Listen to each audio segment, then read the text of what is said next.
Evening, everyone. We're going to call Shelton City Council meeting for December 4th to order. Please rise for the pledge.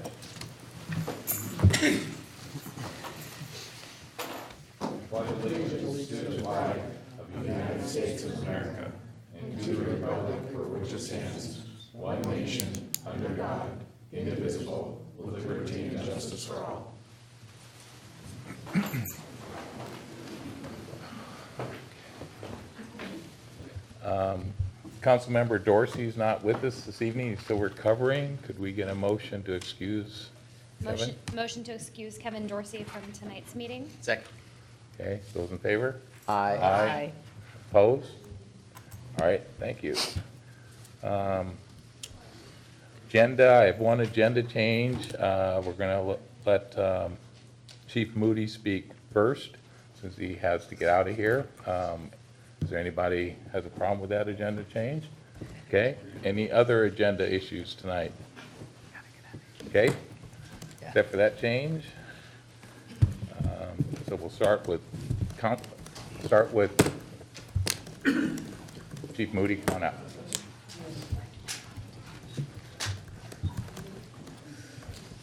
Good evening, Mayor and Council, and thank you for accommodating me. You're welcome. I just want to give a couple updates to the community and the council of a couple of items that have gone on or going on at the police department right now. The first and foremost is I want to thank all the community in Walmart for their support with Shop with a Cop. Incredible success. It'll be bigger and better next year. We've got some things in place to improve it, but if you want to see a bunch of big tough cops cry, take them shopping with a bunch of kids.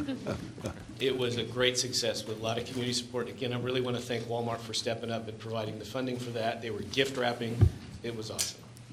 The second, some of you may have seen around town fundraisers for a canine foundation. So let me give you the facts behind it. And that is, a few months ago, I was approached by two of our officers about starting a canine program again. And we used to have one previously. At that time, we were discussing some budget concerns, and we were pretty sure it wasn't going to be able to be funded through the city budget. But then we revisited it again in the recent months, and I explained to the officers that we couldn't fund the startup of the program, which is about $40,000 for 2 dogs, equipment, and officers. And they said, we think we can get community fundraising. And I said, if you can do that, it's on your own. It's not through the city. And they started their own canine foundation through the Guild, 501c3. So it is officers that are involved in it, but the officers are funding through private donations through a 501c3 of the Shelton Police Canine Foundation, designed to receive donations for the startup of a canine program with 2 dogs at the Shelton Police Department. They've got a fundraiser here at the Civic Center, I believe the 15th, where they're painting flags. It's incredible. Again, it never ceases to amaze me, the community stepping forward around here. When you think everybody's down, they're up. And the community, the problem was I actually was going on vacation when I told the officers start to run with it, and they ran with it the next day while I was gone. So I didn't even get a chance to brief anybody on it before they took off, which is great to have that kind of enthusiasm. But I just wanted to give the council and the community a heads up on what's coming up at the police department, and I'm happy to answer any questions you may have. Questions for the chief? I have a comment. I stood in the corners of Walmart and watched what went on with the shopping with a cop. I cried. I thought, what an incredible thing for our young kids to be maybe their first experience with a police officer. And that's that. For this group of kids, that Yeah. probably was not their first experience with the police officer. And unfortunately, I'm not saying it in a bad way. I'm saying that they've had an environment that they grew up in, Yeah, that they probably had a negative contact with. right. And so this just went on the positive and probably changed some hearts, adults and children. I think so. It was great. Thank you. It was awesome. Yeah. Great experience. It was. Okay. Any other things for the chief? All right, thank you very much. Thank you very Have a safe much. trip. Okay, next we'll go to council report. Councilmember Anisco? Again. Yeah, I'll switch next week. Besides our city meetings and study sessions, I attended a behavioral our Housing Behavioral Health Board meeting on Wednesday, the 28th. We had all-day interviews Thursday for a city manager and an open house in the evening that was very well attended. And we had interviews all day on Friday. Today, I attended a retail business development workshop, which was really interesting. And Thursday, regional economic forecast and a ribbon cutting for the Cabin Tavern. And Friday, I have a meeting with Commissioner-elect Trask for the county, and hopefully to attend the kickoff for the police department, what's it called? Lip sync. Lip sync challenge. Yes. And that is it. Okay, thank you. Councilmember All right. Franz? As last month, this month as well as last month, I have attended many study sessions and staff briefings,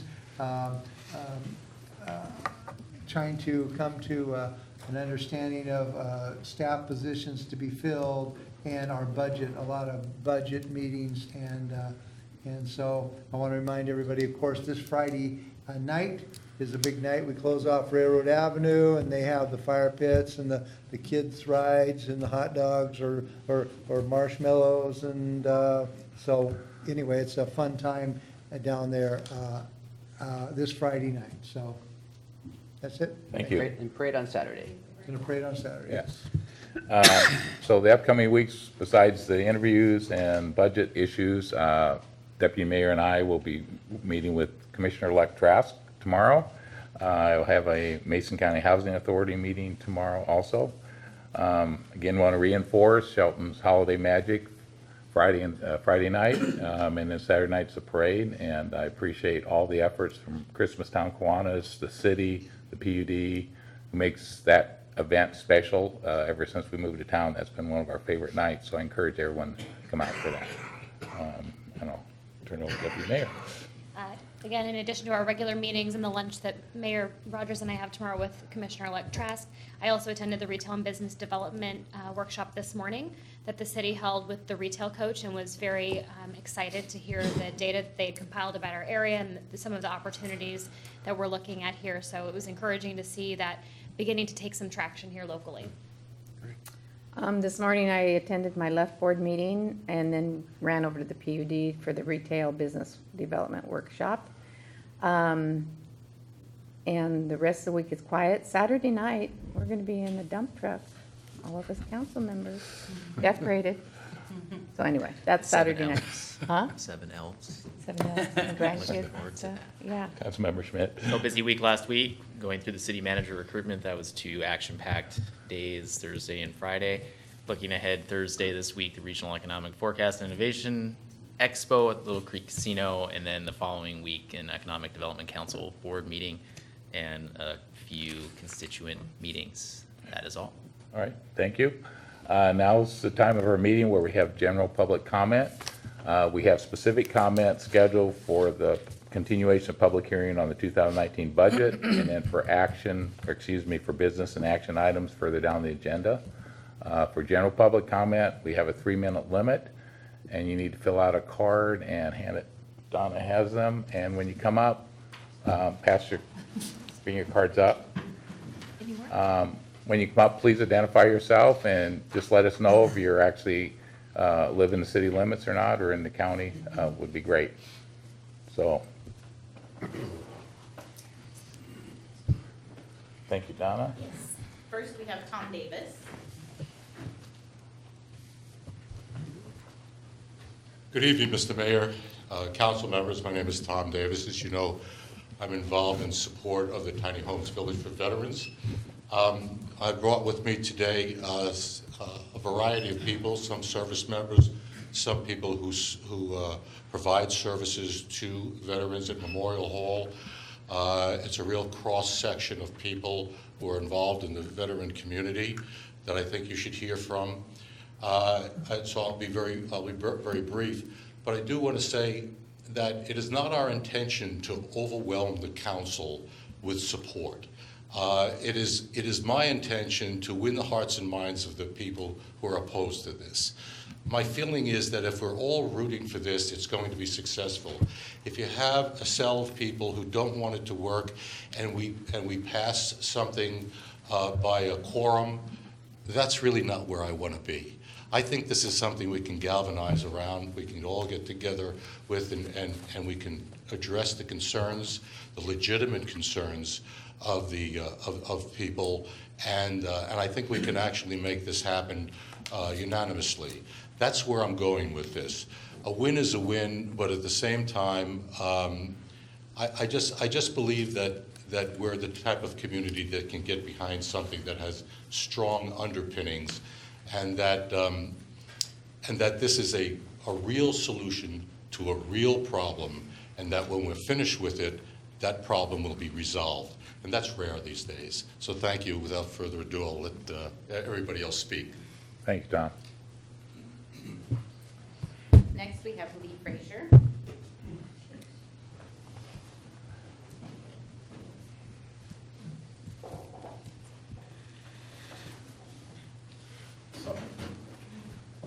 Good evening, Mayor, Council. I have sort of, as is my norm, sort of stood in the back room, back corner. I'm a wallflower, if you will. I feel very uncomfortable being in large circumstances like this. I'm a Vietnam vet, I'm a Marine. I pretty much see things in black and white. I know there's a huge homeless problem for the size of this community. I know that the monies to address that properly are pretty hard to find. We have an opportunity with this tiny homes program to take a pretty big bite out of the elephant of homelessness in this community. There's been a lot of talk about child molesters and this and that and fear. We cannot make decisions based on fear. We must make decisions based on rational information. If you look at the Ponza program in Olympia, it's running wonderfully. Those people that are participants in it are vetted and overseen. It's not just, oh, you're homeless, you got a DD 214, sure, here's the key. It's not one of those things. These men and women, particularly women, need shelter. They don't want to be out in this community. The typical homeless vet, they want to just be left alone. They're not going to be out there panhandling on the corner of the tiny homes house. They're not going to be out there accosting passerbys. They're going to be in their homes, minding their own business, trying to rebuild their lives. We have an opportunity, and from what Tom tells me, we have some pretty substantial funding to get started. We must do this. Please make your decisions based on rational thought, not fear. Thank you. Thank you, Lee. We have Alan Emmons. Good evening, Mr. Mayor and Council. I was a homeless veteran last year. These people helped me. And I want to tell you that this is a wonderful organization of people that are trying to help the disenfranchised veterans. I would encourage you to please allow us to help our fallen brothers and restore their honor. And that's pretty much all I have to say. Thank you. Thank you. Al Tupper.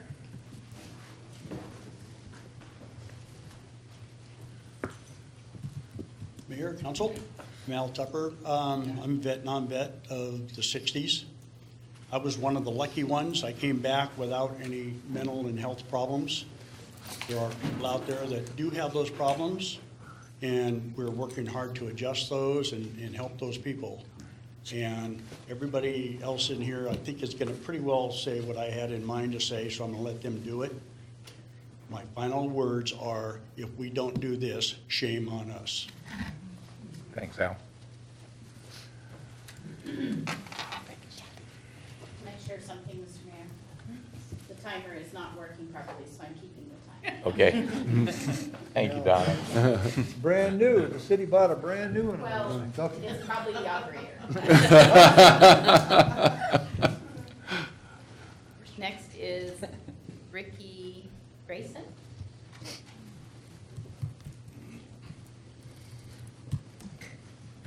Good evening, Mr. Mayor and Council.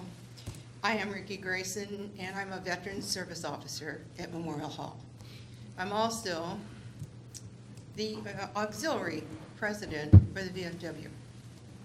Having worked there as a VFSO for 8 years, I have seen many come through that have needed help, mental health, chemical dependency, etc.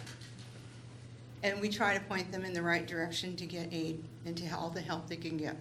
We also try to write their claims for them for the VA. They are going through programs and they're getting help and they're healing. And this program for the tiny homes has people that are in rehab. They need another chance. They are entitled to another chance. And if we don't give it to them, like Al said, shame on us. They are not someone to be cast aside, and if we don't look at them, they'll go away. They're not going away. And all we're doing with fear is perpetrating this into the next generation of children. We're teaching them something they don't need to learn. They need to learn to turn this into a positive and take it from the heart and say, let's help these people.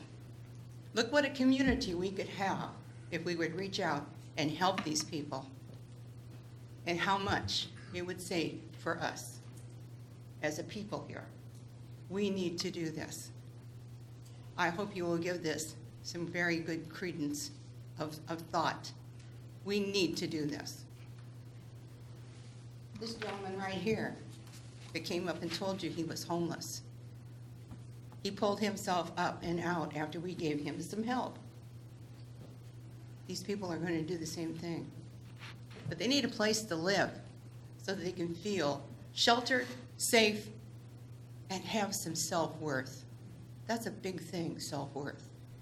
And I think we all have it in here, but they don't, and they're entitled. So I thank you for listening, and I hope you will give this some very good thought. Good evening. Thank you. And then Leverage.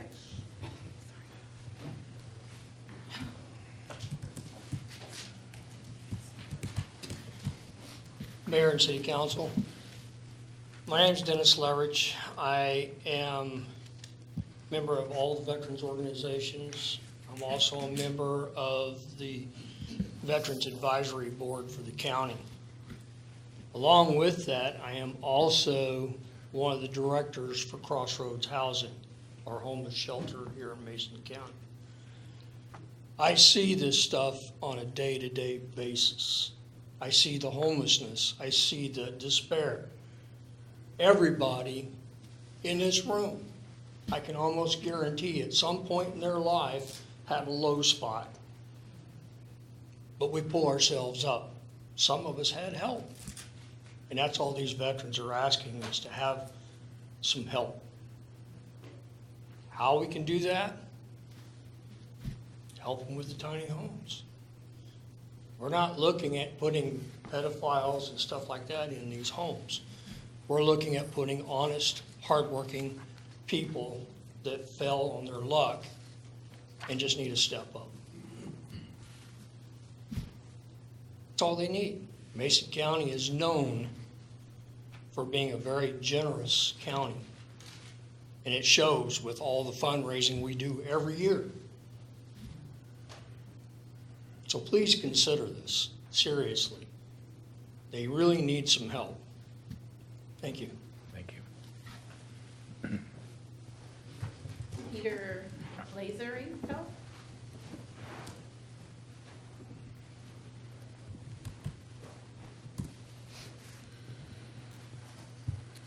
Mr. Mayor, Council, good evening. My name is Peter Lesarenko. I've been a resident of Shelton, Mason County for 17 years. Myself, I'm a veteran, United States Navy, with 15 years of service. From mid-2008 to now, I have volunteered as a veteran service officer, helping the veterans within our own community and outlying communities that come here for help. And I deal with some of these homeless veterans on a week-to-week basis.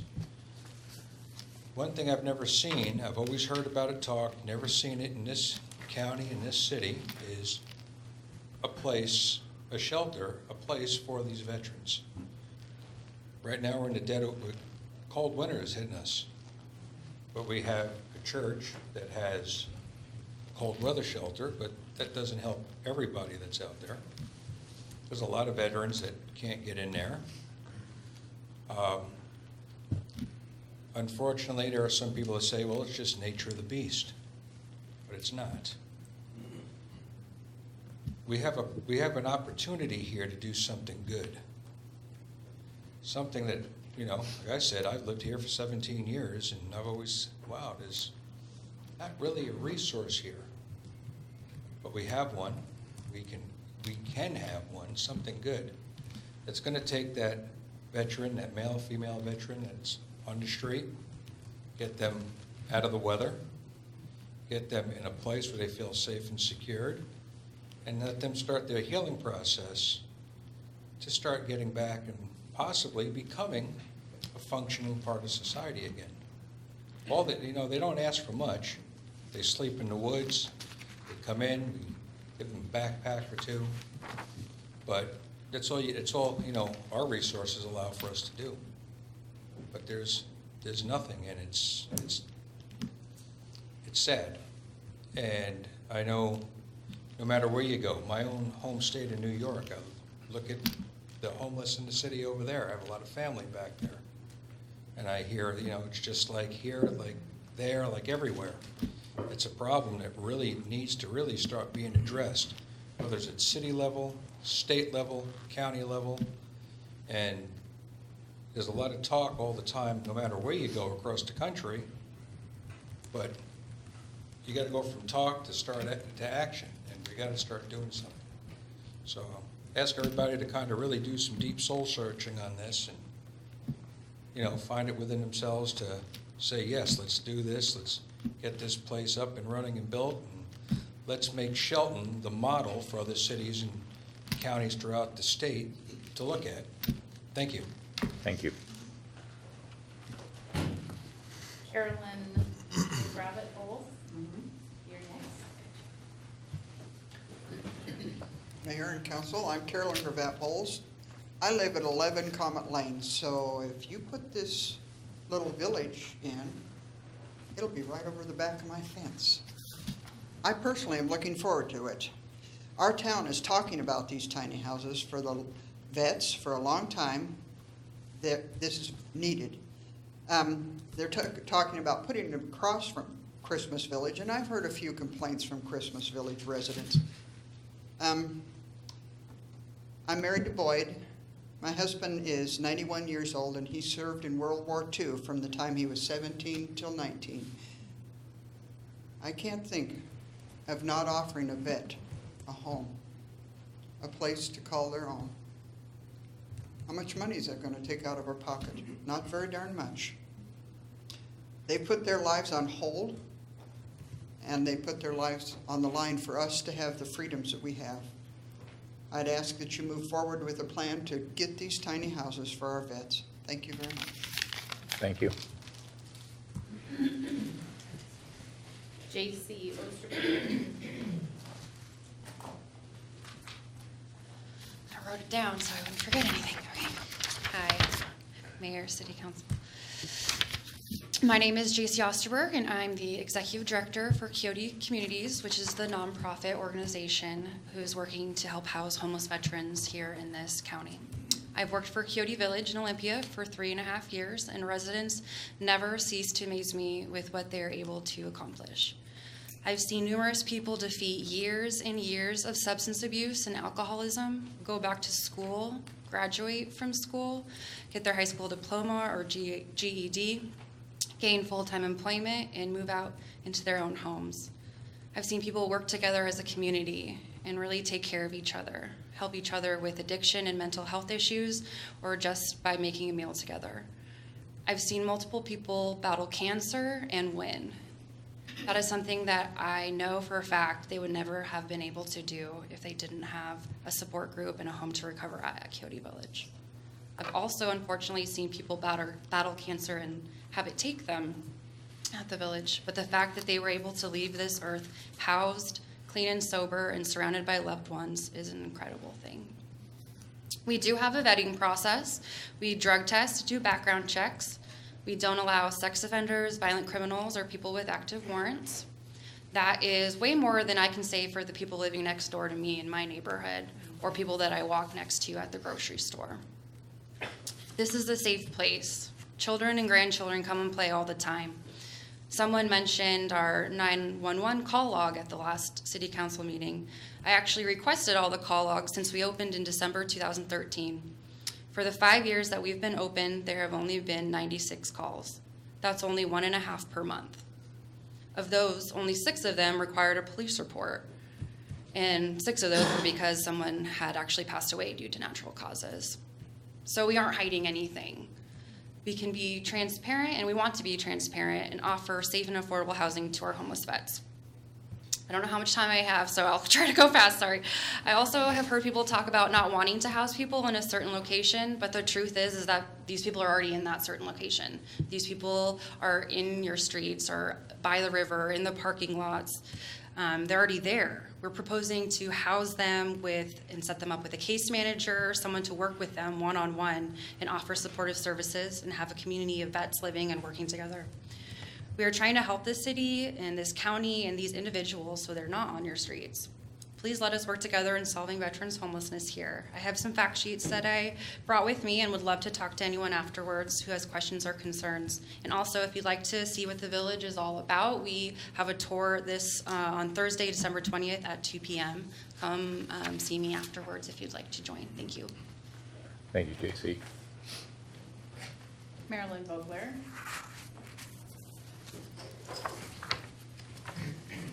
Marilyn Vogler, 420 East Poplar. I'm not a vet. I haven't been married to a vet.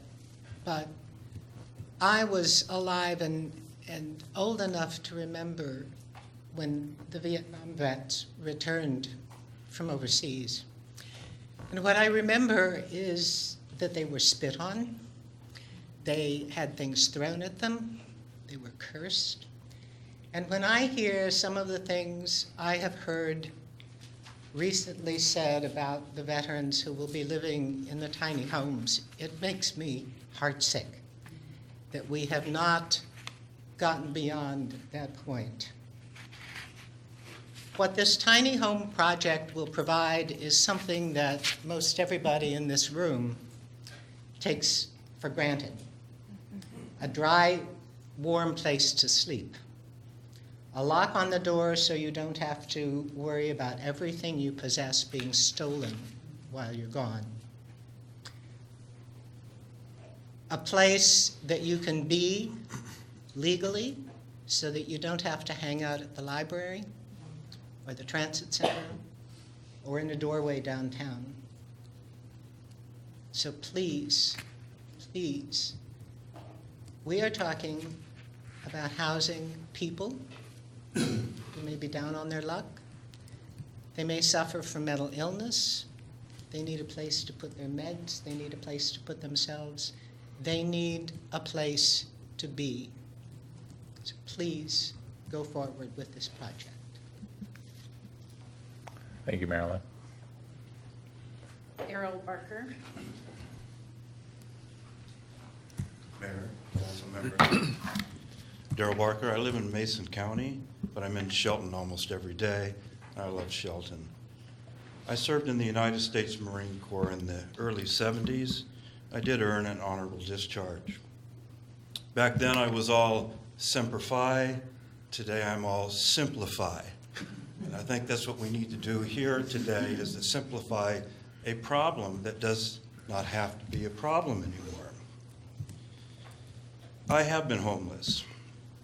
I had a time, the gentleman here said about we all have had low points in our life. I've slept in the back of my truck. I've slept in the men's room of a laundry mat and locked the doors all night long just to get some kind of shelter. I've been there. It's hard and it's a real struggle. It's not fun. There's a lot of uncertainty that goes on when you don't have a place to call home and shelter.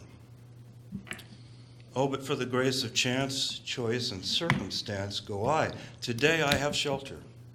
And I've done well. I pulled myself up. We all need a hand up. Maybe not a hand out, but we all need a hand up a time or two. Many of my fellow veterans don't have this. They don't have the basics of humanity as shelter. So I support this project, and I hope you vote for it. Thank you. Thank you, Darrell. Amanda Eichelberger. Hi, Evening. thanks for having us here. I live in Mason County, but I am hoping to move into Shelton soon. I actually just looked at a house before I came over here. I am really excited to be a part of this community because in the last 2 years since I moved here, I've seen how generous, how grounded, how down to earth everyone here is. And that's how it is where I came from too. And we take care of each other, and I know that this community does that as well. So as a citizen here, I want to just speak to how much I want to see our community grow in this way and how much I want to take care of my neighbors. As a professional, I work for Quixote Communities. I work at the Village in Olympia, and I am that person who holds people accountable, who provides support day to day. That's my job, and I take it very seriously. I've worked in a lot of different settings over the last few years, and I've seen a lot of different ways to work with people, and I think that this model actually works the best because it's so proactive, because it's so committed to community partnerships and to strong leadership within our program that allows for us to prevent a lot of issues as they arise. And so in talking about these day-to-day fears that people have, I think the key to that is this position that I have within this system to help create that community, to help hold people accountable, to help them figure out how they're going to get from point A to point B and stay on their medications and get what their needs are met. I think that's a real key, and I wanted to come here and speak to that, and I wanted to let folks know that I'm happy to talk more about what I do every day if you're curious, and I'm happy to talk more about how we keep folks on track. And yeah, that's all I really came to say. I didn't really prepare anything, but I'm super passionate about this and about this work. And as I said, I've been a social worker for a long time. I've seen a lot of things that don't work. This does, and it's cost effective. So I would love to see this here. Thanks. Thank you. And our last general comment is from Leanna Ship.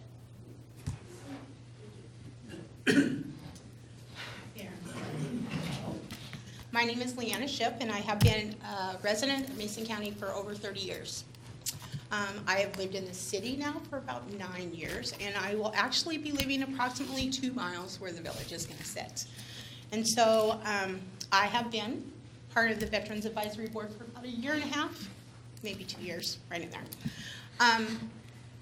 And I've been actually an employee of Love Inc. I don't know if you guys know what Love Inc. is, but we're a network at churches, and I've been there for 7 years. So a big part of my job is to deal every day with our people that live on the streets. The needs that they have are huge, and we all know as a city, as a community, housing is a serious issue for us. And we just don't have the places for everybody to go. And I think with the housing crisis, when we're on the I look at Todd, but on the Veterans Advisory Board, when we do the face-to-face and figuring out how we're going to help the veterans, it always comes to, initially, we need to find them a place to stay. And we have nowhere in our community for them to stay.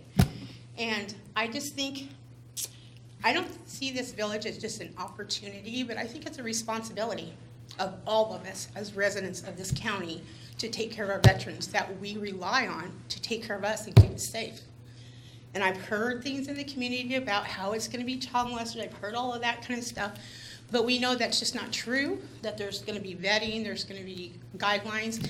And quite honestly, the people that are living in the areas now aren't vetted at all.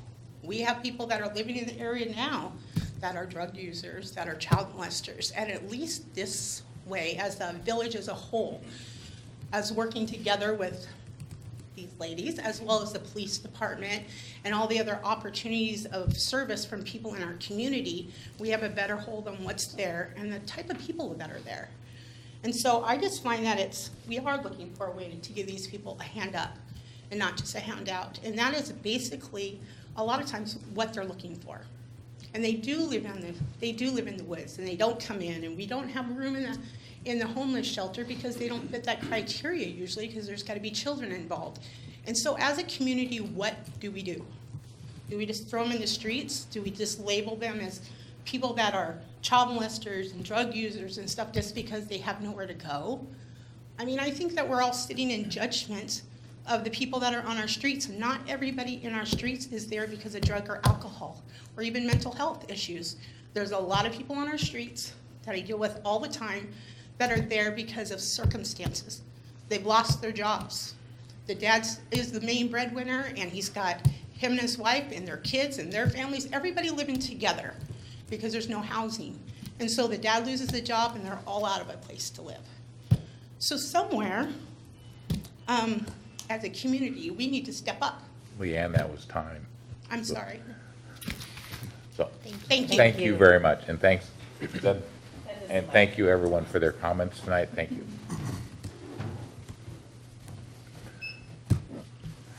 Okay, we'll move on to the consent agenda. Do we have a motion? I move to approve the consent agenda as presented. Second. All those in favor, say aye. Aye. Opposed? Okay, consent agenda is accepted as published. Next, we'll reopen, continue our public hearing regarding the 2019 budget from our November 20th meeting. Interim city manager Mike McCarty has some budget information for us, or budget analyst Sandy Hines has some budget information for us. Well spoken. Thank you, Your Honor. This is a continuation of the public hearing on the 2019 budget. I'm going to turn it over to Sandy to discuss where we are in the budget process at this point. But I will say before Sandy gets into her discussion that it's been, I think, a productive process in developing the final budget. It's been a little bit difficult, frankly, trying to get all the information that we need to complete this process. There will be a study session next Tuesday at which we'll be able to discuss with you the indirect cost model and the implications of the IDC on the final budget. So with that, I'll turn it over to Sandy. Thank you, Mike. Yes, we will, as Mike addressed next week at the study session, we'll be talking about any changes that have occurred from the prelim to what you will see the following week on the 18th in your final budget for adoption. Either those items that were added by council, such as communications last week, or just updates that we've had. We've gotten some new personnel rates in, so we're updating those. We will have information about the indirect cost model and talk about that, and that will then be folded into the final budget for adoption as well. And just as we've addressed, I think, a few things as we went through the other study sessions, just a few items that maybe had been originally left out from projects and those kind of things. So we'll discuss all of those changes so that you can kind of have a reconciliation from your preliminary budget to what your final budget is, and have another opportunity to see that and talk about it and discuss it and ask any questions before you actually are presented with the final budget for approval. Also kind of somewhat in connection but separate, also at the study session next week, we'll be talking about the 2018 year-end budget adjustments. So there'll be 2 budget items on the study session next week to close out this year, as well as then present you the changes for the 19 budget. But at this time, we're just finishing up the public hearing, and then we'll address the actual budget the following 2 meetings. Thanks, Sandy and Mike. questions from council? I just want to say that this process has been long, lengthy, and that I do appreciate Sandy and Mike's input and hard work on this. I see a lot of hard work that they've done to get us kind of on a plateau here where I think we need to be, and I think you've done a phenomenal job, and thank you very much. Thank you. Anyone else? Okay, Donna, anyone sign up for public comment on the No, budget? there is not. Okay, so there's no public comment, so we will close the public. There's one additional comment to tie in what Councilmember Crant said. I think this really has been a team effort. Terry Schnitzer has been instrumental in Absolutely. Sorry, working she with was sitting there. Sandy. Yeah, I I was blocking you, sorry. But also Craig and Mark and all of the city staff and department heads that have been engaged in the budget process this year. I think that it's been productive for everyone. So thank you for recognizing that. Thank you, Mike. Okay, we'll close the public hearing at this point and move on to our business agenda. Has anyone signed up for any items on the business agenda, Donna? Yes, I'm for the season landfill. Okay. All right. So that's our first item. So Public Works Craig Director is going to give us an update on C Street landfill. Thanks, Mayor and council members. So as required by the agreed order for the C Street landfill cleanup, we are required to give an update to the council every 6 months. So it is time for that update, and we are required to take public comment at the end of the update.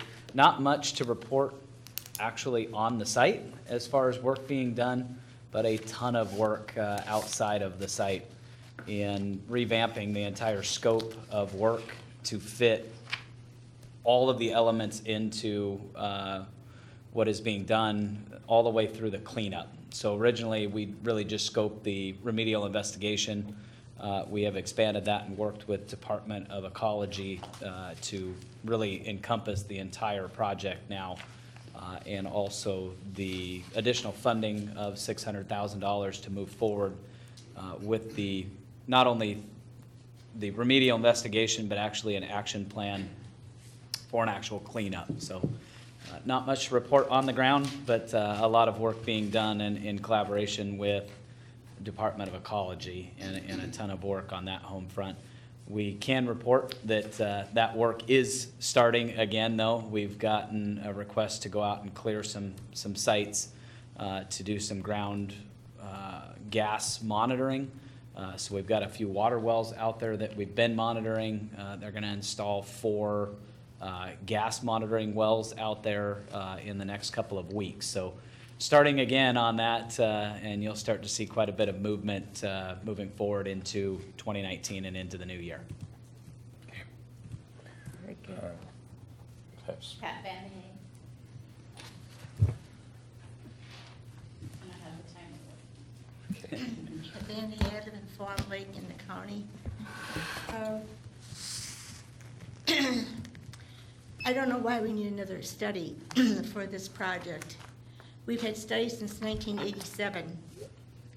And what's wrong with what they have done before? They've been all paid for with public money. It's very, very expensive. And they keep doing the studies, but nothing happens.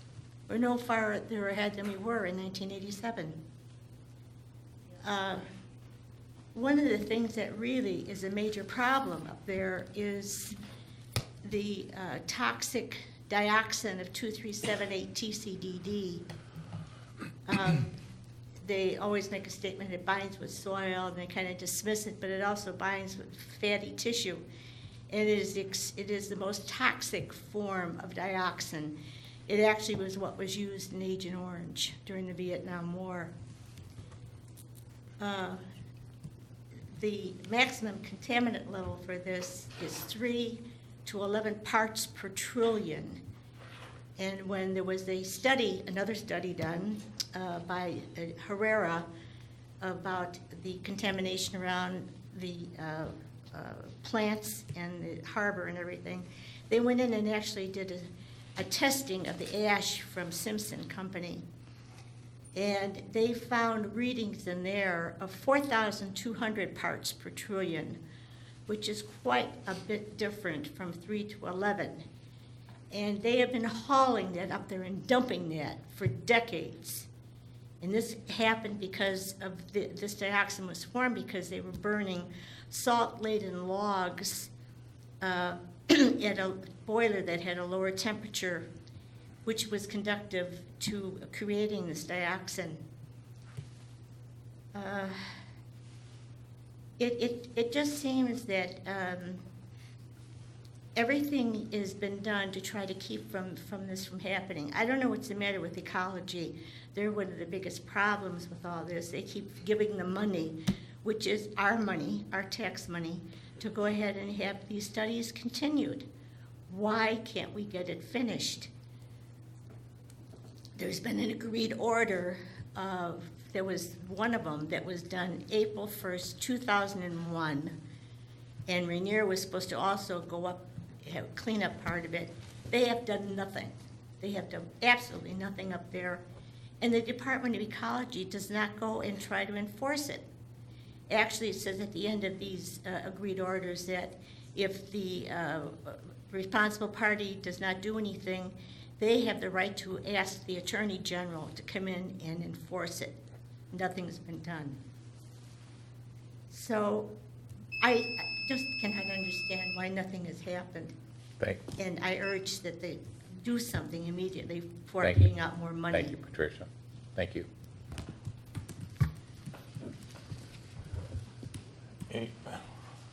Okay, so now we have time for council questions, comments for Director Gregory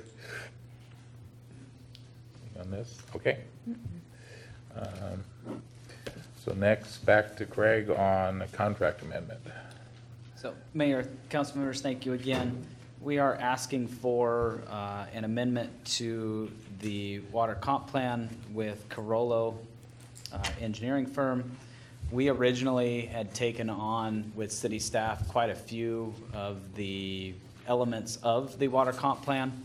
And frankly, with the staffing level, that was back when we had an associate engineer that we have since lost, and also taken on now. This water comp plan has extended into this year, into 2019, and we will also be going through the sewer comp plan at the same time. And to not delay this water comp plan any further than it already has been, we recommend moving forward with a bit of a change, taking out some of the city staff elements of the water comp plan that they would have been helping out with, and having Carollo Engineering go ahead and finish up those portions that the city was going to be taking on. Working with Sandy Hines most recently, we did identify money within the budget in 2018 and moving into 2019 that's already budgeted that would cover any of these additional costs. You can see it's about $37,000 in additional cost for that effort, and also extending the expiration date a year to December 31st, 2019. Hoping that we don't get to that and we get this finished up fairly soon, and then can focus on the sewer comp plan. But at this point, we are asking that you move this forward and take the burden off of city staff and appropriate the additional funds to Carollo Engineering and that contract. Thanks, Greg. Public comment? No. Okay. Council member comments, questions for Greg? Okay, hearing none. Consensus move it forward to the action agenda for the 18th. All right. Thanks, everyone. Next, back to Director Gregory. So super quick on this one, we did already identify the TIB grants that were given to the city of Shelton for this funding cycle. We just need to formally accept both of those grants for not only the road rehab, but also the sidewalk grant that was given from TIB. Okay. Public comment? Okay. Comments, questions from council? Ray. Well, one thing I like, I always look down here, budget and fiscal information, I like that 91% covered. Good news, thank you. So we will be touching on a little bit more of this in the Public Works update. We've got a little bit more information that might help you moving forward also.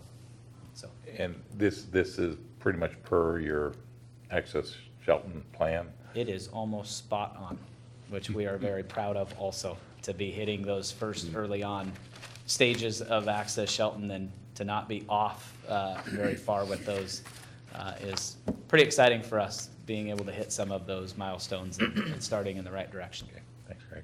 You're welcome. Consensus to move that forward to the action agenda, 18th? Absolutely. All right. Moving into the action agenda part of our, action items part of our agenda. So is there anyone sign up for public comment? Okay, nothing on action agendas. Okay.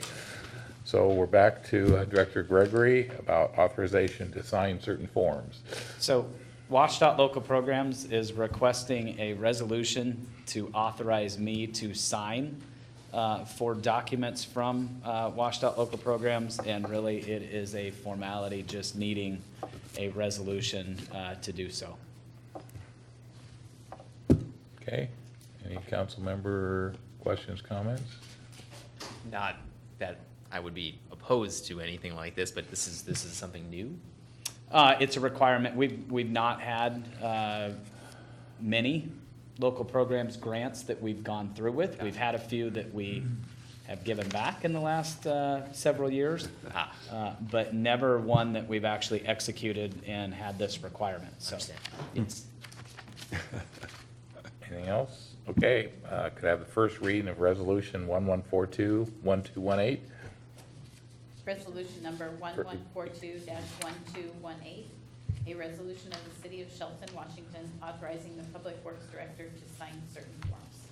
And Donna, forgive me, could I have a first and final reading of Resolution? That was it. I know, could you? Want me to read it again? Please read it again. Absolutely. Thank you. Resolution number 1142-1218, a resolution of the City of Shelton, Washington, authorizing the Public Works Director to sign certain forms. Thank you very much. Okay, do we have a motion? I move to adopt resolution number 1142-1218, a resolution authorizing the Public Works Director to sign certain forms. Second. Like that. Okay, do we have council input on the motion? Questions, comments, discussion? Certain forms is kind of weird. I'm looking to legal counsel on certain forms. That's a legal term, isn't it? Yeah, okay, that sounds good. And really, we are I think we're trying to fine. leave it, we have run into issues, as you will see after Mark's next briefing, we have run into quite a few situations where if we don't leave that fairly broad and open, we are coming back to you on multiple occasions to pass new forms that we are needing to sign. So you'll see that later on also in the packet. And we're trusting you to visit with council if an unusual form comes up. We absolutely hope that you have confidence that we will bring back, we are not afraid to bring anything to the council, so we will certainly bring back anything that we feel is necessary that the council be informed on. Okay, thank you. Absolutely. And certainly, it seems the resolution captures the spirit and intent of this, so I'm comfortable moving forward. Okay, so we have a motion and a second to adopt Resolution 1142-1218, authorizing the Public Works Director to sign certain forms. All in favor? Aye. Opposed? Okay, motion carries. Okay, next we're Mark Ziegler for an ordinance to repeal the Library Board of Trustees. Thank you, Mayor, council members. As you'll recall, back on November 13th, during a study session, we discussed the role of the Library Board of Trustees and the authorizing ordinance that established the Board of Trustees, or may have updated at that point, back in 1984. So Shelton Municipal Code Chapter 2.10 was established prior to the annexation into the Timberland Regional Library District. And then on November 20th, I actually discussed a little further, and the Library Board of Trustees Chair spoke to the council at that time after one of their meetings and discussions on how they might move forward with the duties and roles within the chapter of the municipal code, and really came to agreement that the board didn't serve the purpose that it once did as the municipal code had established. And so today I'm bringing forward a ordinance that would repeal that code section and eliminate the Library Board of Trustees. And I certainly want to thank all those members over the years, not just the recent board members, but the members over the years that have contributed to the library board, and hope that as I communicated to the recent members that we are available at any time to discuss the library services and the building that Timberland Regional Library currently uses at William G. Reed Library. Thanks, Mark. Can I have a first and final reading of ordinance 1933-1218? Ordinance number 1933-1218, an ordinance of the City of Shelton, Washington, repealing ordinance number 1129, Chapter 2.10 of the Shelton Municipal Code relating to Library Board of Trustees. Thank you, Donna. Do we have a motion? I move to adopt ordinance number 1933-1218, repealing ordinance number 1129 and Shelton Municipal Code, Chapter 2.10, relating to the Library Board of Trustees. Second. Okay. Do we have discussion?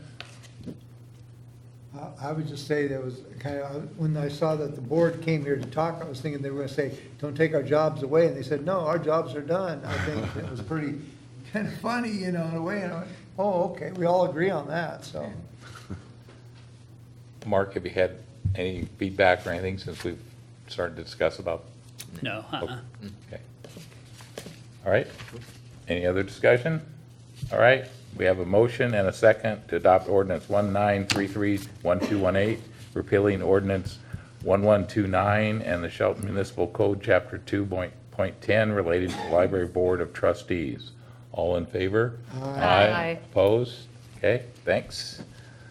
Okay, next, back to Craig for some details about the acquisition of 204 West Birch Street. So back when this council authorized the mayor to sign any acquisition forms for the purchase of 204 West Birch, when we went to go to closing, Mason County Title asked us for either minutes or a resolution authorizing the mayor.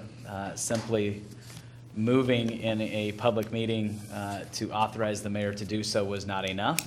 So with us having to bring back minutes for approval, we figured it would be more appropriate and time sensitive to just bring a resolution forward to authorize the mayor to sign for those that we could present at the time of closing, giving the mayor authorization to sign all of those closing forms. So really just a first and final reading of that resolution, authorize the mayor once again to sign those forms. Thanks, Craig. So can we have first and final reading of resolution 1143-1218? Resolution number 1143-1218, a resolution of the City of Shelton, Washington, authorizing the mayor to sign any documents relating to the acquisition of 204 West Birch Street. Thank you, Donna. Do we have a motion? I move to adopt resolution number 1143-1218 and authorize the mayor to sign any documents relating to the real estate acquisition of 204 West Birch Street on behalf of the city. Second. Okay, discussion? We've discussed this a lot, so. Okay. How soon do we intend to close then? I think we could probably schedule next week at some point. The mayor's availability, whatever he can do, but we've already taken care of all of the title search and gotten it over to escrow. So we are ready to go as soon as we get this resolution to them. Okay, I'm available. Okay. Okay. One other, sorry, and then that may be a little bit out of bounds from here, but what's the next steps then? The next steps would be to then, once we close on the property, to secure the property. Right now, it is open. I mean, it's, the doors are locked, but there's nobody there. So I think we would at least try to secure the property the best that we can, start to move forward, work with Salmon Enhancement Group and the tribe to develop a stream restoration project, and then move forward, hopefully get through that this winter and early spring, and then move forward with actually taking the house down and developing that property into whatever it may be, looking forward that we get out of Salmon Enhancement Group. We're really looking to them, and the tribe wanted us to work with them and get a plan together before we move forward, which we were already planning on doing. So whatever they recommend, we will certainly bring back to the council and be sensitive to the cost of whatever that is. And if it's a fairly expensive project, go start to look for either partnerships or additional grant funding to do so. So, I think it's talked about before a little bit, but I would like to also bring up that probably one possible way to approach this would be to, when we do take possession of that property, that we give Habitat for Humanity the opportunity to take a look at appliances in there, possible building materials or things they want. If we're going to remove that building and crunch it before that's done, might give them an opportunity to come and take whatever they want.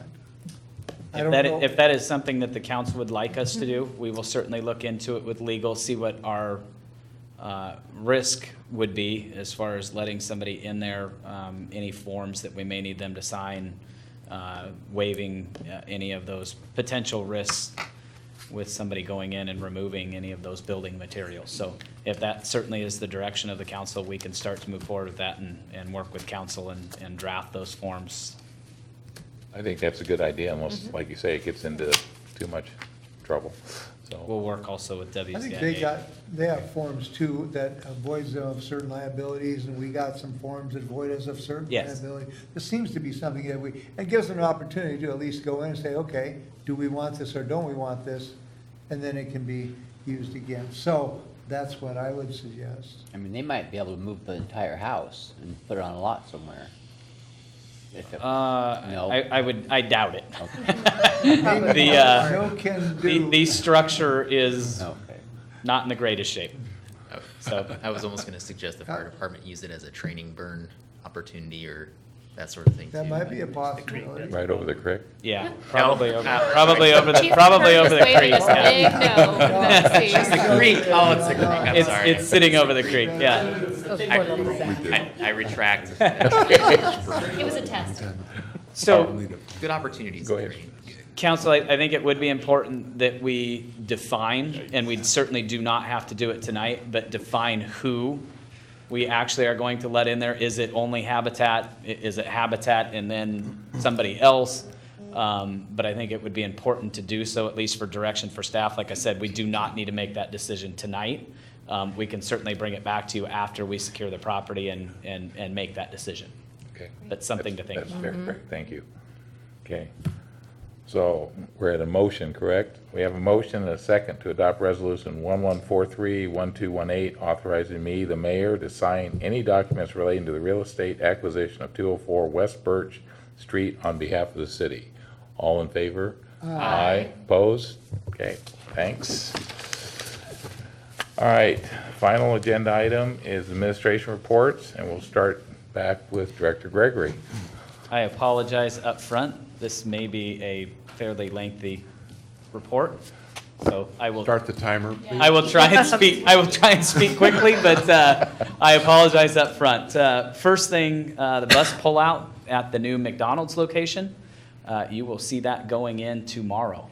Yay. So we will try to get that out with approval by the council, that we move forward with that.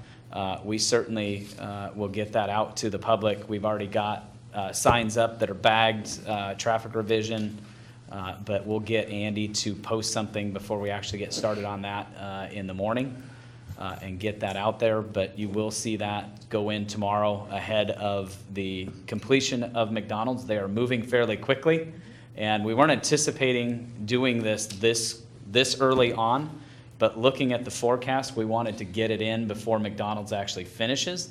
And looking at the forecast over the next couple of weeks, this may be one of our last days to get out there and put some actual paint on the ground moving forward. So we definitely want to get it in and get it completed so that MTA can get their bus shelter in there and get that project completed before McDonald's has a grand opening, you know, and they complete their project, so that we're not coming in after the fact. But looking at that, maybe the last dry pavement that we get for quite some time. So, and looks like McDonald's is on the verge of opening in not too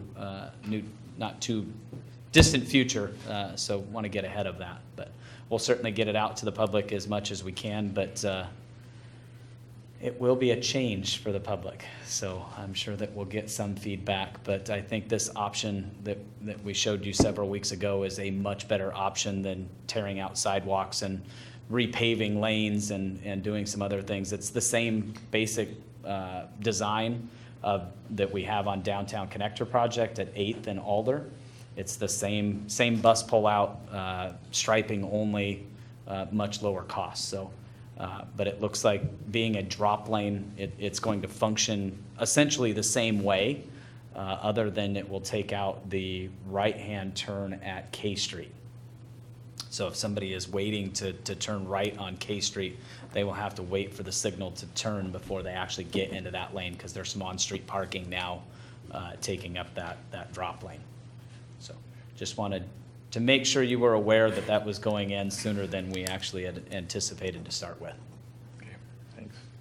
The other big thing that we have to report on is I met yesterday with Department of Health and Department of Ecology. You have a map in front of you.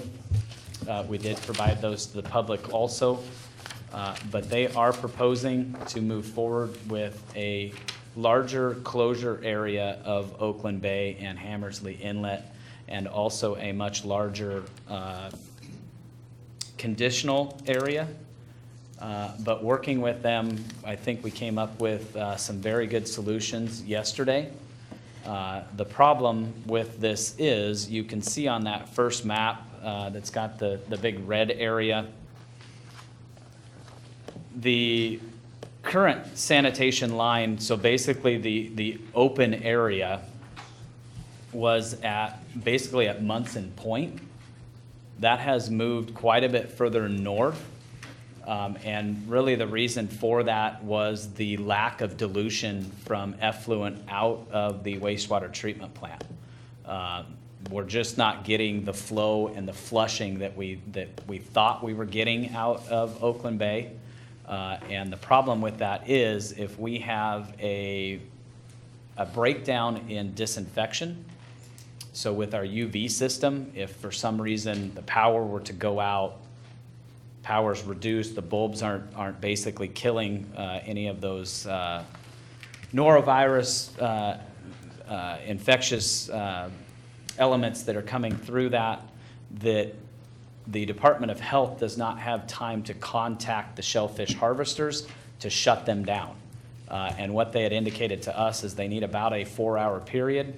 They can work with us, and if we continue to work with them, we could get that down to as little as 2 hours. But right now, they are proposing to move that area. And also, I provided you a list of affected shellfish growers. If you look at that list that is being affected by the actual closure, it's a lot of the Squaxin Island tribe area. So not an ideal situation, but Department of Health and Ecology are going to meet with the Squaxin Island tribe tomorrow. We did reach out to Squaxin Island tribe and ask them if they would like us to attend that meeting for support. They declined that offer and said that they would like to see us maybe at a future meeting, but not tomorrow's meeting. So we'll get a report back on how that goes. But one of the big things that Department of Health had indicated that could move that closure line back to Munson Point, back to the original closure area, was a continuous monitoring of disinfection effectiveness. So basically what they want is they want it's a probe really to identify the amount of particles that are coming through the UV system. And we have it out at it's a requirement at the satellite wastewater treatment plant. So any satellite wastewater or any plant producing Class A reclaim water, you have to have that disinfection, basically a guarantee that it's working. And you could get a breakdown in disinfection for many different reasons, whether it be an actual outage, it may be old UV bulbs that just aren't putting out enough of that UV light to kill that. Could be many different things. We also came up with everything from discharging, if you remember seeing the slack tide tank, the very big tank down on the bottom level on the right-hand side, diverting, when we do have a breakdown in disinfection, diverting any of that effluent to the slack tide tank, and then treating it with hypochlorite and giving it enough time, enough contact time to kill any of those viruses that may be in the water before we actually discharge it into Oakland Bay, which would reduce that closure area. We talked everything from that to, we talked about diverting our effluent up to a discharge well uphill from the site, up on some property that's actually for sale right now. I think we discussed it when we were down taking the tour. But we are working with them, and the first, I guess, line of defense is going to be that monitoring system at the UV site. Unfortunately, that comes with a price tag of about $50,000 to $75,000. So a fairly significant, not a cheap fix moving forward. And unfortunately, that will be with our new permit. That will be a requirement of our new permit. So this is not something that's going to be arbitrary or not be able to be implemented. It will be a requirement moving forward. So we will try and find that money out of the existing budget, but that is going to be something that we did not see coming in 2019 that we will have to look for a budgetary item moving forward. Greg, Yes. the sampling stations, can you explain a little bit what a sampling station is? 'Cause I know you have about 15 altogether. And those are not our sampling stations. Those are Department of Health Okay. Sampling stations. That is where they would go if we had a breakdown in disinfection, and they would actually test the waters. By hand, manually? Yes. Okay. Yeah. Do you know how long it takes to get the report back on those? I do not know. No, I do not know. So if you flip to the second page, also one of the things was a larger conditional area. So on that second page, you'll see that kind of mustard looking color right in the middle. That area used to be a green area, which was just an open area. Didn't have any restrictions on it whatsoever. It is a conditional area, and within a conditional area, it really doesn't mean a lot unless we have very high flows or we have a breakdown in disinfection. And they will give those folks enough time that they won't be able to harvest for a certain period of time. That also comes with heavy rainfall. They've had some issues in those areas, so they have made that a conditional area. It does stay open for harvesting unless we have an issue. But just wanted to make you aware of all of these things that are coming. I'm sure that we will hear about it in the future when this does take effect, but I just guarantee you that the wastewater treatment plant staff and myself are working to do everything we can possibly do to reduce that closure area and those conditioned areas within Oakland Bay and Hammersley Inlet. And I would love to try to answer any of the questions that you might have if you do have any. Just buying that monitor solves the problem? It doesn't solve, it solves the problem of the closure area expanding. It certainly doesn't solve a problem. I don't know that we necessarily have a problem. It's a closure area. It's an area where you can't harvest shellfish. But that is an economic Affecting issue. 18 growers? Between conditional and closed areas, yes, it's a pretty long list. Mark and I were just kind of looking at it, and the amount of small shellfish growers and likely folks that are depending on that income and that revenue to support not only them, but their families. So certainly it's a priority for us. Well, I guess we can talk about it Thursday or Tuesday, I'm sorry, at study session. Great, go ahead, Joe.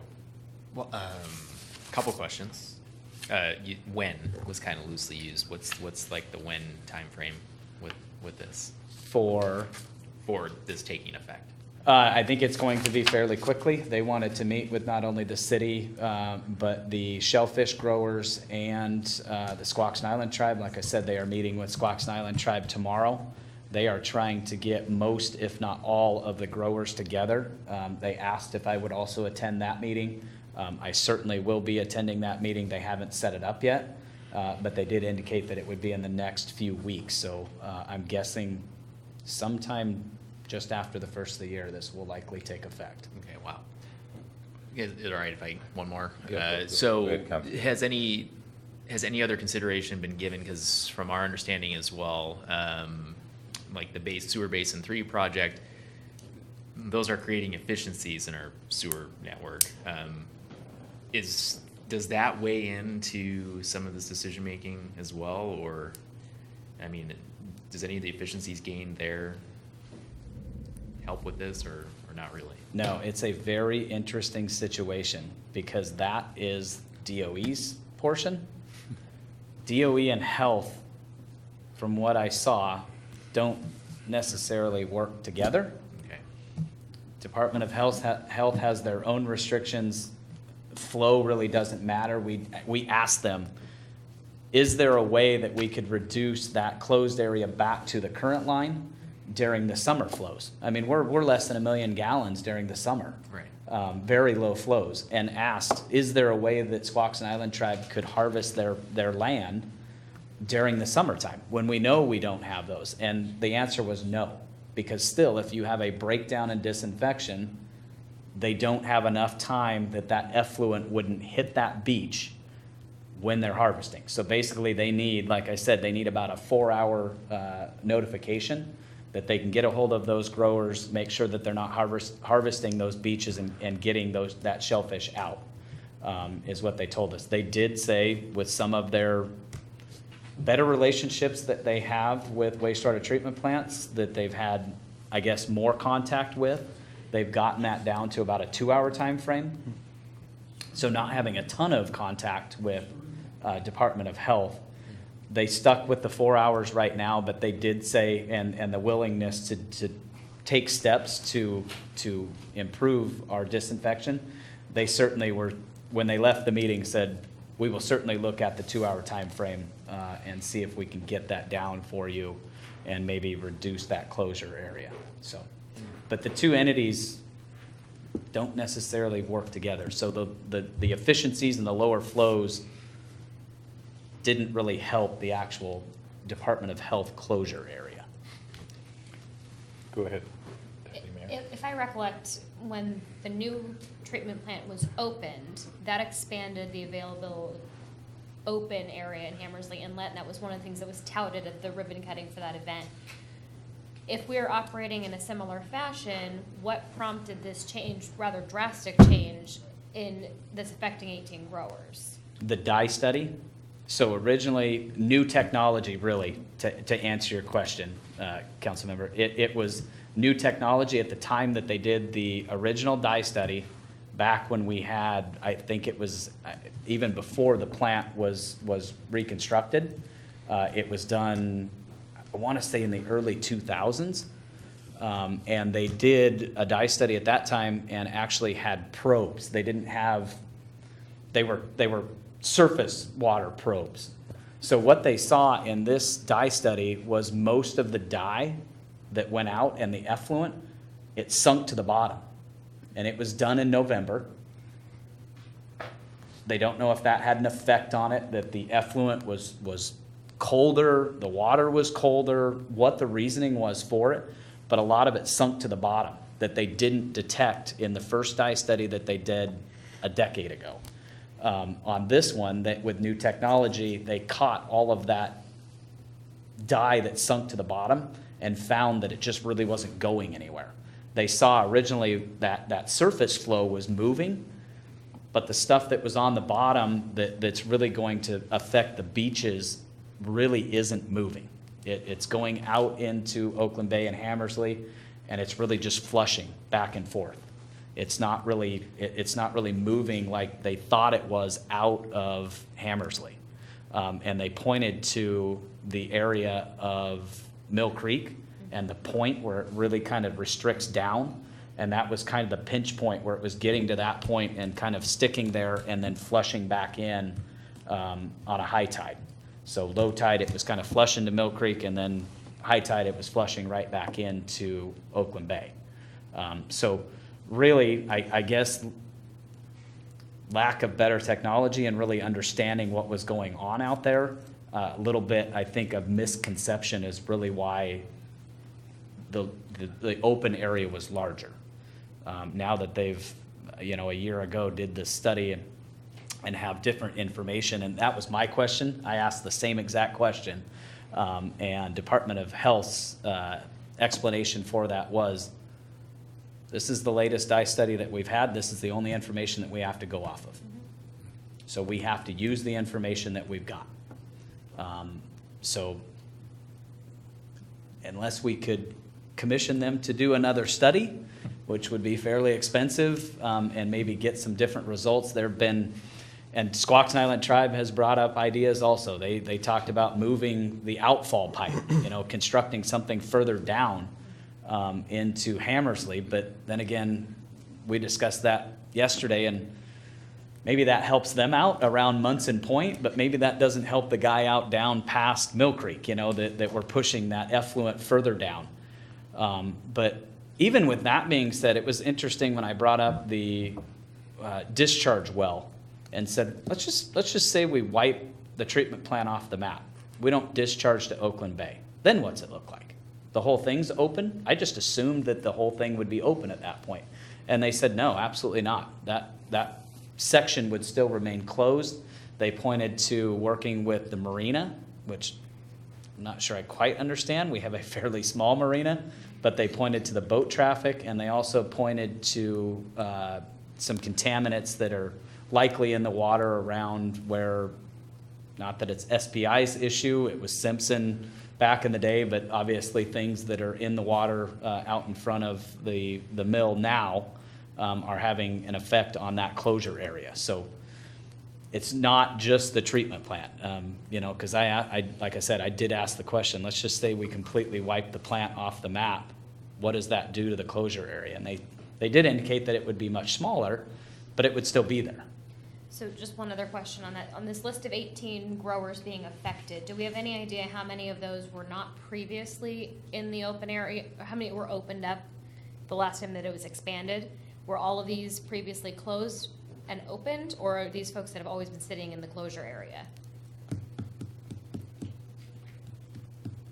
So, sorry, I'm not sure that I completely understand. I don't think I said it very well. So When we had the open area expand, when the wastewater treatment plant opened, how many of the folks on this list were then able to harvest who previously weren't able to? Were these all brand new at that time, or is this something that they were previously in the closed or conditional and are now back in that? Do we know? I can't answer Okay, that. that's Yeah, fine. I don't know. You can see the lines where the lines were at before, and obviously that opened up on the first map. You can see what was recommended in 93 and what the current line is, and obviously that 93 line excluded a lot of the tribal beaches that are out there. So to answer it any more than that, I just can't at this point. I don't have enough knowledge to speak to that. So we can certainly try and find out, and I'll have a much better idea after meeting with most, or if not all, of these shellfish growers here in the weeks to come. But yeah, at this point, I just can't answer that. Greg, I have a question on the monitoring. Obviously, they're not testing for certain viruses or like norovirus. Correct. they're doing some type of indirect, if something peaks, then they're assuming it's not being treated? If Because we have a they're not doing a full test, water test to see if there's any norovirus, et cetera, in the water. So what are they actually monitoring? So by health, there is a federal standard that assumes that there are, and I forget the actual number, I apologize, but it's certain parts per million of the virus that is always in sewage. So the federal limits assume that there is always the norovirus within effluent. But the UV and hypochlorite is killing off that. They just need to assure that the UV is effectively killing all of those viruses that are coming through the plant. But the new monitoring system would not actually be monitoring the viruses. No, it what are actually they would be monitoring? it would be monitoring the UV light. Okay. And the turbidity in the effluent. So basically, So they would be indirect looking measures at of- the effectiveness of, and the problem is, if you've got UV bulbs out there, they explained it much like a tanning bed. The bulbs apparently, they wear out and they're not as effective at tanning us when we go to a tanning bed, much like they're killing the virus when it's coming through the plant. So anytime you're not changing out those bulbs and you may have a breakdown, not that this would happen at our plant, but they've seen it in other plants where maybe they're trying to be more cost effective and they're trying to hang on to those UV bulbs longer. But basically it's just measuring the turbidity and the light that's penetrating through that to kill those viruses. That's what the monitoring probe is doing at the UV station. Okay. And we've also, we're gonna add redundancy to the UV lights, correct? That's correct. So. But they're maybe- still saying that time, what they're worried about is, let's say we have a power outage. We're still flushing effluent into Oakland Bay that may not be fully treated and may not be killing those viruses. And what Department of Health needs, they're saying they need 4 hours from the time that we call them to say, we had a breach in our disinfection system, a failure. We need you to shut the area down. They need enough time to contact those harvesters and those growers to say, we've had a breakdown, we need you to not harvest, and they need 4 hours to do so. So that is really the closure area, is that effective area that within 4 hours, that virus would hit that beach. And that's the reason for that large red area. Anything outside of that red area, they feel that they've got more than 4 hours before it actually reaches that beach. All right, thank you. Joey? Yeah, I think this is definitely something we need to first let Craig work through the process here, but we need to get kind of up to speed on it, and I would agree that bringing this up in a study session would be wise. Sounds like we're gonna have in the to. near future, as soon And- as you can get through what you need to get through. And at that study session, we certainly can invite Department of Health and Department of Ecology, because this is not my world. But yeah, those professionals that are in through Department of Ecology and Health, I think certainly could maybe shed some more light and maybe answer some more of those questions. So if and when we get to that point, I think that might be a really good idea to bring those folks in and maybe be able to ask those questions too also. Yeah, absolutely. It sounds like there's an opportunity. And you're gonna address the budget issue next week? Will we include it, I assume? I would like to. I'll work with Sandy and see if we can't, if we're not going to address it within the operations budget, we'll figure out how we get through that. Okay, thanks, Craig. Is that all the good news? That is all of the good news for now, but just an update on projects real quickly. Sewer Basin 3. The great news is we've got North Cliff connected. So all of those properties that were up in the Tall Timbers area, top of North Cliff, all have connections now. They can all go get building permits. So We're pretty happy about that. That's finally done and off of our plate, and we've gotten rid of that 6-inch temporary line that was constructed for that upper area of North Cliff. So pretty happy to report on that. And about 90% of the main line has been constructed. So we're just about done with mainline open trench construction out there. So moving right along with that. And about 95% of the CIPP, the cured in place application for mainline, about 95% of that has been completed also. So we're getting down to the point where we're really focusing on laterals at this point. And we'll get out of some of those main roadways back into the alleys and get a bunch of those laterals constructed and start to get to the end of this project. So we're pretty happy to report that. They will continue on through the winter. The Downtown Connector project is officially shut down for the winter. You will see a little bit of work going on out there. PUD was out actually putting up illumination poles today. They were wiring yesterday, actually put up most of the illumination poles from 7th to 1st. It's a little different looking out there now. It's really starting to come around, so would suggest going out and taking a look at it. But it looks quite a bit different with the illumination poles up out there and starting to come around. So they are planning to come back April 1st and finish construction with that shutdown. They have asked for non-working days, so basically adding on to their total amount with the shutdown. We have, for the most part, denied that. We have granted them a few that would lead them right up to about the middle of June for a finish, required finish date for working days. So we've accommodated them slightly, but we didn't want them to get past that June 30th date. So we didn't grant them what they requested for winter shutdown. And it is on the city to either grant or not grant that winter shutdown. I think they had plenty of days and they're far enough ahead at this point, and they didn't balk at that at this point, and they've accepted that. So moving forward, they'll be back in around April 1st. Will the lights be up and running, the illumination on that, on Alder? They're putting the poles in. When will the I'm guessing that will be still quite some time out. Yeah. And what's the plan at the corner of 7th, turning up onto Olympic Highway? That corner, as I'm sure you and your crew have seen, has taken a beating with the traffic coming around on that right hand with no stop. What is the plan as far as maintenance or temporary fix until we get the project back on track? Launch construction, that is their roadway, and they are required to maintain it. So we have been having them sweep it, and fortunately, they're not completely out of town. They did get the contract for Mountain View School, the dirt work at Mountain View School, so they are still on site, so we can get a hold of them whenever we need to, any of those patching of potholes or sweeping, whatever it might be.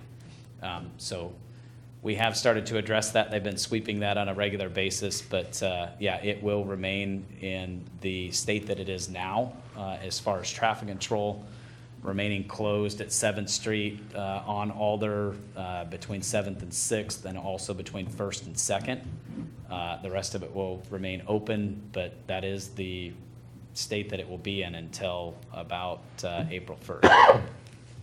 So we will continue to work with them on keeping that passable and making sure that they maintain what they've got out there.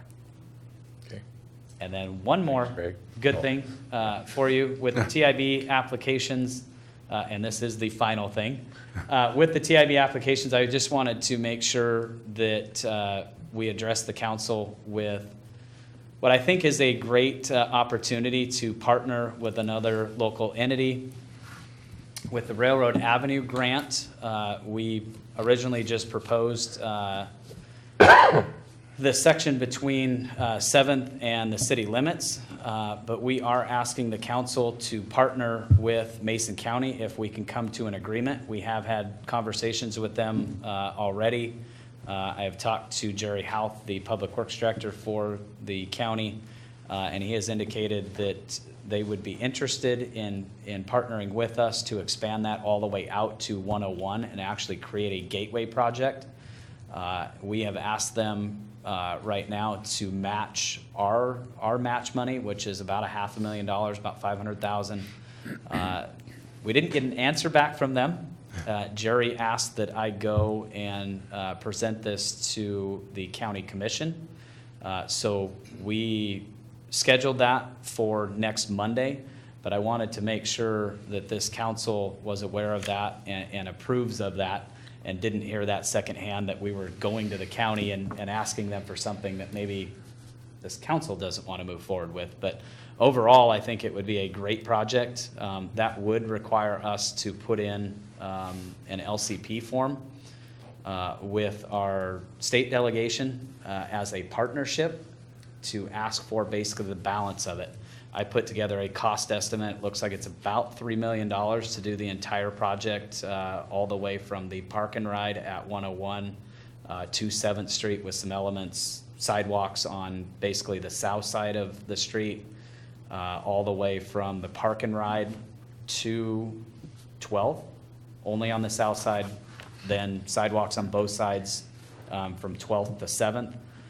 New pavement, illumination, some landscaping, maybe to screen off the tracks.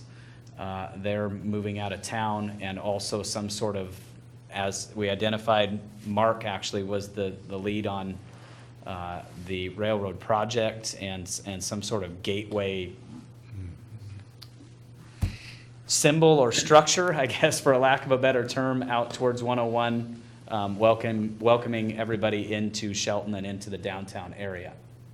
But it looks like it's about a $3 million project with $760,000 coming from TIB. Hopefully about $500,000 from the city of Shelton, another $500,000 from Mason County, and then the balance of that coming from a legislative ask from the transportation budget moving forward. So that would be our hope, and if we can get the council to concur with that, we certainly would move forward with that partnership and go talk to the county commission and see if we could get them to also agree to that also. I have a question. Yes. Now that the Basin 3 is coming to the end, how about the road at the bottom of North Cliff up to the top? Is that going to be repaved, or? Likely next spring. Okay. Yep. I know it's very rough. Yes. But yeah, that is slated to be paved sometime early to mid-spring. Okay. There were a few people asking about that, so. I can understand. Yeah. Okay. Anything else for Craig? All right. Interim city manager, do you have a report, Mike? I'll make it very brief. So today we had interviews for the city clerk position. I hope to make a decision toward the end of the week, and certainly we'll let you know where that stands. And yesterday was the closure for applicants that are interested in the municipal court judge position. And so we'll be reviewing resumes and applications this week and scheduling interviews for next week, earlier than later in the week, because I'd like to have a decision made for your confirmation on the 18th of December. Okay. That's it. Okay. Chief, do you have, since you're in the audience, do you have anything? Good. Okay. All right. Thanks, sir. And I guess that is it. We are adjourned. Next meeting will be Tuesday, December 18th. Thank you, Gary.